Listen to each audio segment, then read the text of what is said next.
I actually believe I have archives where, as a young child, I wrote the story. So if somebody wants to take it, maybe we could turn it into a little mini novel. Yeah, maybe. Because I was 20, what year was it? Sorry. 75. So I was, wow, I was 19, 20 years old, and I went with him, but I was not in the business. I was in university. So for me, it was, I guess it was like a treasure hunt. We went to a little town in northern Switzerland on the river to a bank vault downstairs with a nice, banker, with Thomas Farber and my mother, I believe, and another 2 or 3 other people, and the stone was unveiled from a pouch, and I remember at the time it was top secret. We were told it was a legitimate Golconda stone, and eventually we got it, we brought it to GIA. It was the original Queen of Holland. But it's a little bit James Bond story.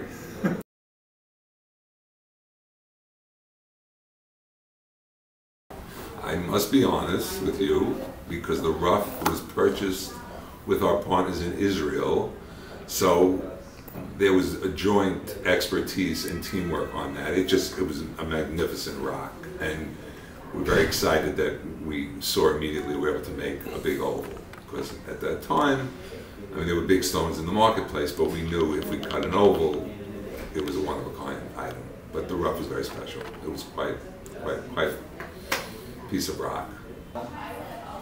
We actually have the replica of the beluga. Did you? The 100 carat oval. Yeah. We have a replica. We have a replica of it. In the showcase. You wear diamonds? Yeah, I wear this from my father. Yeah. Oh, it's orange. Like close to orange. Yeah, I'm glad you said that. It's got a little brown, but it has an orange tone, right? I see orange. I saw your mother had blue eyes, so I can see orange diamond. Yeah. If it's brown. Yeah, I'm glad you said it's orange.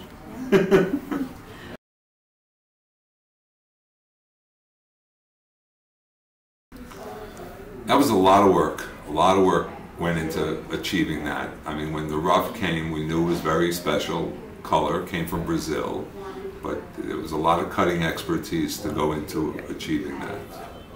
Because the Brazilian rough, the pink, the reddish, they could take a lot of directions, and you could have some sleepless nights. Because we've had stones we bought from Brazil that when you're cutting them, they look, when you go to sleep at night, you say this pink is vivid pink, and you wake up in the morning and it's not quite as rich. They're very temperamental.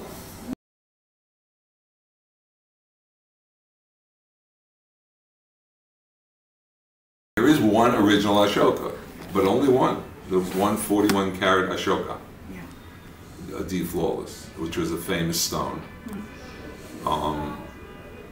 It was owned by the actress Maria Felix, and I am told, but I don't have documentation, that my father was trying to acquire it indirectly when she owned it. And then it came up in an auction in Sotheby's St. Moritz. It's being sold by another collector named Roberto Polo. And we tried buying it then, and we did not.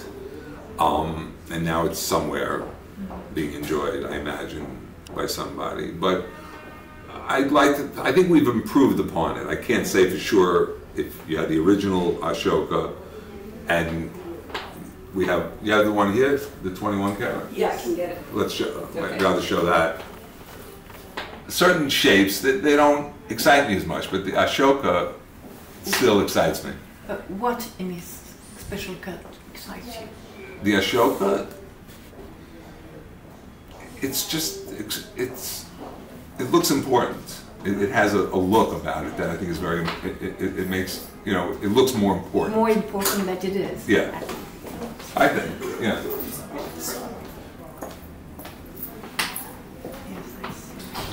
I'm not going to say if this was a 20 carat oval, it wouldn't be beautiful also, but you're asking me if I could have a big 20, 25 carat ASHOKA in my hand, and if I have a woman here with her husband saying, I want to buy my wife something, what do you recommend?